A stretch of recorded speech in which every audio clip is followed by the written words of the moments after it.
Happy Wednesday. Today is Wednesday, November the 3rd, 2021. Today's daily Bible readings come to us from Psalm 18, 20 through 30, Ruth 3, 8 through 18, John 13, 31 through 35, or you could have read Psalm 51, Micah 6, 1 through 8, and then John 13, 31 through 35. I'm going to take a look at John 13, 31 through 35, and talk about what happened after Judas walked out. At this point in the story, Judas has left the building. This is the Last Supper, and Judas has left the building. He's going to turn Jesus in to the priests, the scribes, the Pharisees, the people that whose authority and power Jesus was really challenging by proclaiming that God was actually in control. Weird thought, right? And Jesus knows what's coming next. He knows that he is going to face all these false accusations. He's going to face jeering. He's going to face violence. And he will be debased by the very people who should be glorifying God for the work that he is doing in his son, Jesus Christ. Or his son, Jesus, who is the Christ, right? But that's not what's going to happen, and Jesus knows it. So, we get this interesting little conversation here where he says, now the Son of Man has been glorified. He says, now the Son of Man has been glorified and God has been glorified in him. If God has been glorified in him, God will also glorify him in himself and will glorify him at once. That's really interesting language and a little confusing. It's not something that, we follow very easily. Matter of fact, if you look up, there's this kind of book I reference, and it's got early church fathers talking, just making comments on texts. And there are several pages just dedicated to those two verses.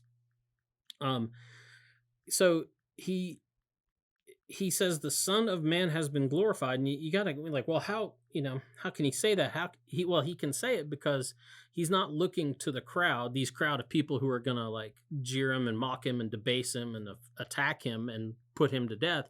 He's not looking to them for glorification. He is, he doesn't need the crowd to give him the proof of glory. He doesn't need their adulation to convince him that God is working in him. Because crowds, as he knows from his personal experiences, they can be fickle and they can turn on a dime, just like the tide. It's like when he goes and visits his hometown, and they're expecting him to do them a solid because he's their hometown boy, and he kind of lays it out for them, where they stand in relationship to God, and all of a sudden they want to throw him off a cliff. Don't look to the crowds for your approval and your adulation. So he knows that his glorification, his glory, comes from God the Father, and God glorifies himself. It's interesting because Origen, that book I was talking about, Origen was one of our early leaders in the church, let's put it that way. And he discusses this passage, and he points out this interesting thing, which I think we should all pay attention to and remember. He points out that the way that the world, and let's be honest, the way we think too, the way you and I understand glory, the word glory, is that it's, as he says, the collected praises of the many. In other words, the world thinks that people are glorified by everybody saying, oh, you're so awesome. Picture American Idol, and everybody's voting. And if you don't get all the votes, then you're not as awesome as everybody else. In other words, glory comes from the crowd, from other people, from your peers, who all get to decide whether or not you indeed are awesome and worthy of glory. And unfortunately, people live and die by that stuff. Seriously, they live and die by it. But it makes me wonder, if glory comes from your peers, then who are God's peers? Because, he is by definition peerless. So he, as Jesus says, ascribes glory to himself. Glory to himself, Father, Son, and Holy Spirit.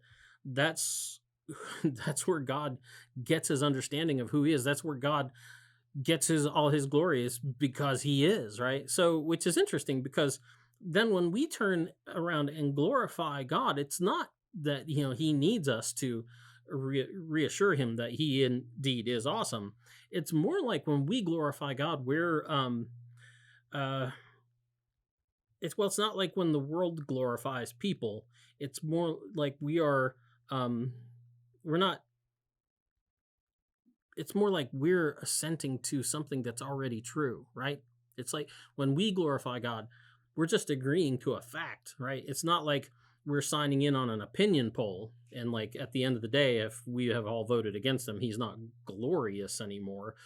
We're just acknowledging the fact that, yeah, he is. So when we glorified God, we're assenting to a truth that exists beyond us. God is glorious regardless of us, regardless of whether or not we want to admit it. God is glorious. And for us, his glory is a matter of fact, a testimony to the truth.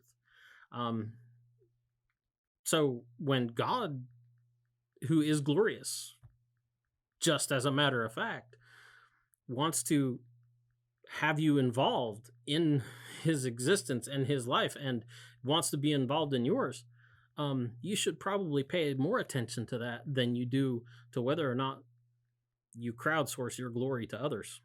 Anyway, that's the DBR for today. Get out, enjoy the day. We'll be back tomorrow. Talk to you later. Boop.